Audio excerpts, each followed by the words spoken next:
India নাকি ভারত, কোনটা ঠিক? সংবিধান কিন্তু বলছে ইন্ডিয়া দ্যাট ইজ ভারত, মানে ইন্ডিয়া আর ভারত একই কথা। কিন্তু আরএসএস এর বক্তব্য যে আলাদা। ভারতের নিজস্ব পরিচয় আর গুরুত্বকে বেশি করে সামনে আনতে চাইছে সংঘ। ইন্ডিয়াকে ছেড়ে ফেলার কথাই বলেছেন সংঘ প্রধান। ফের ভারত বনাম ইন্ডিয়া বিতর্ক। রাজনৈতিক মহলের আশঙ্কা এই নিয়ে হাওয়া গরম হতে পারে। ফের বিতর্কে সংঘ প্রধান মোহন ভাগবত।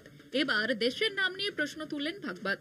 কেরলে এক অনুষ্ঠানে আরএসএস প্রধান মোহন ভাগবত বলেছেন, ভারতের নাম ভারতই রাখতে হবে, কোনো ভাষায় এর অনুবাদ চলবে না, লেখা এবং বলার সময় ভারতকে ভারত হিসেবেই রাখতে হবে। ভাগবতের এই মন্তব্য ঘিরে শুরু রাজনৈতিক জল্পনা। भारत एक प्रॉपर नाउन है, उसका ट्रांसलेशन नहीं करना चाहिए। यद्यपि इंडिया दैट इज भारत है, लेकिन भारत भारत है, और इसलिए हमारी बातचीत में, लिखने में, बोलने में, व्यक्तिगत हो या सार्वजनिक हो, हमको भारत को भारत ही कहना चाहिए। দেশের সংবিধানে স্পষ্ট বলা হয়েছে ইন্ডিয়া দ্যাট ইজ ভারত, কিন্তু আরএসএস এবার ভারতের নাম নিয়ে প্রশ্ন তুলে দেশের নিজস্ব পরিচয়কে সামনে আনতে চাইছে। ভাগবতের এই মন্তব্য কিসের ইঙ্গিত, উঠছে প্রশ্ন। রাজনৈতিক মহলের আশঙ্কা আরএসএস এই ইস্যুতে দেশ জুড়ে উত্তাপ বাড়াতে পারে। ভাগবত বলেছেন, ভারতকে ভারত বলেই সম্মান দেওয়া হয়।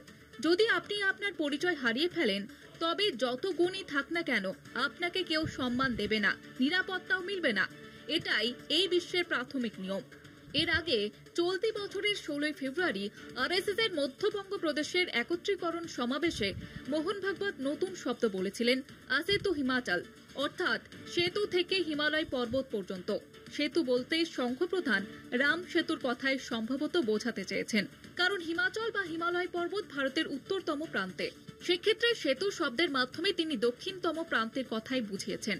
অথচ ভারতের ভৌগোলিক বিন্যাসকে এক কথায় বলতে গেলে সাধারণত আসমুদ্র হিমাচল কথাটা ব্যবহার করা হয়। ইন্ডিয়া বনাম ভারত নিয়ে নতুন বিতর্ক তৈরি করলেন সংঘ প্রধান।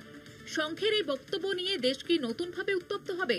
আরএসএস দাবি করেছে, সংঘ প্রধান কোনো রাজনৈতিক মন্তব্য করেননি, শুধুমাত্র জাতীয় পরিচয় বজায় রাখার আহ্বান জানিয়েছেন।